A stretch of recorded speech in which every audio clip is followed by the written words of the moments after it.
New York mayor Zohran മംദാനിക്കെതിരെ BJP. രംഗത്ത്. ഇന്ത്യയുടെ ആഭ്യന്തര കാര്യങ്ങളിൽ ഇടപെടുന്നു എന്ന വിമർശനവുമായാണ് ബി.ജെ.പി. മംദാനിക്കെതിരെ രംഗത്തെത്തിയത്. ന്യൂയോർക്കിന്റെ മേയറായി സത്യപ്രതിജ്ഞ ചെയ്ത് അധികാരമേറ്റതിന് പിന്നാലെ ജയിലിൽ കഴിയുന്ന ഇന്ത്യൻ ആക്ടിവിസ്റ്റ് ഉമർ ഖാലിദിന് പിന്തുണ അറിയിച്ച് മേയർ സെഹ്റാൻ മംദാനി എഴുതിയ കത്ത് ചൂണ്ടിക്കാട്ടിയാണ് ബി.ജെ.പി. രംഗത്തെത്തിയിരിക്കുന്നത്. പ്രിയപ്പെട്ട ഉമർ, ഞങ്ങളുടെ ചിന്തകളിൽ നീയുണ്ട് എന്ന വാചകത്തോടെ ആരംഭിക്കുന്ന കത്ത് സമൂഹ മാധ്യമങ്ങളിൽ പ്രചരിച്ചതോടെയാണ് വിഷയത്തിൽ ബി.ജെ.പി. കടുത്ത പ്രതികരണവുമായി രംഗത്തെത്തിയത്. ന്യൂയോർക്ക് മേയർ ഇന്ത്യയുടെ ആഭ്യന്തര കാര്യങ്ങളിൽ അനാവശ്യമായി ഇടപെടുകയാണെന്ന് ആരോപിച്ച ബി.ജെ.പി. ഇത് അംഗീകരിക്കാനാവില്ലെന്ന നിലപാടാണ് സ്വീകരിച്ചത്. പാർട്ടി ആസ്ഥാനത്ത് നടത്തിയ വാർത്താ സമ്മേളനത്തിൽ ബി.ജെ.പി. വക്താവ് ഗൗരവ് ഭാട്ടിയ ഇന്ത്യയുടെ നീതിന്യായ വ്യവസ്ഥയെയും ജനാധിപത്യത്തെയും ചോദ്യം ചെയ്യാൻ ഒരു വിദേശ നേതാവിന് അവകാശമില്ലെന്ന് പറഞ്ഞു. ഇന്ത്യയുടെ പരമാധികാരം വെല്ലുവിളിക്കപ്പെട്ടാൽ രാജ്യം ഒറ്റക്കെട്ടായി പ്രതികരിക്കുമെന്നും അദ്ദേഹം വ്യക്തമാക്കി.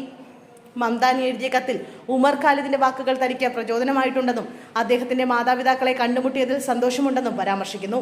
ഉമർ ഖാലിദിന്റെ സുഹൃത്തായ ബാന ജോത്സ്ന ലാഹിരിയാണ് കത്ത് സമൂഹമാധ്യമമായ എക്സിൽ പങ്കുവച്ചത്. ഇതിന് പിന്നാലെ കത്ത് വ്യാപകമായി പ്രചരിച്ചു. നേരത്തെ ന്യൂയോർക്ക് സ്റ്റേറ്റ് അസംബ്ലി അംഗമായിരിക്കുമ്പോഴും ഉമർ ഖാലിദിന്റെ നീണ്ട തടവിനെതിരെ മംദാനി പരസ്യമായി പ്രതികരിച്ചിരുന്നു.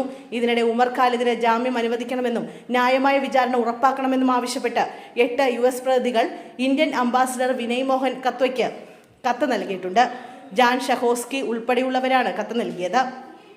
ഇതിന് പിന്നിൽ കോൺഗ്രസ് നേതാവ് രാഹുൽ ഗാന്ധിയാണെന്ന ആരോപണവും ബി.ജെ.പി. ഉയർത്തിയിട്ടുണ്ട്.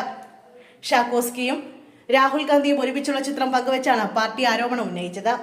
2020 ഫെബ്രുവരിയിൽ നടന്ന ഡൽഹി കലാപവുമായി ബന്ധപ്പെട്ട് സൂത്രധാരൻ ആരോപിച്ചാണ് JNU മുൻ വിദ്യാർത്ഥിയായ ഉമർ ഖാലിദിനെതിരെ UAPA അടക്കമുള്ള കടുത്ത നിയമങ്ങൾ ചുമത്തി അറസ്റ്റ് ചെയ്തത്.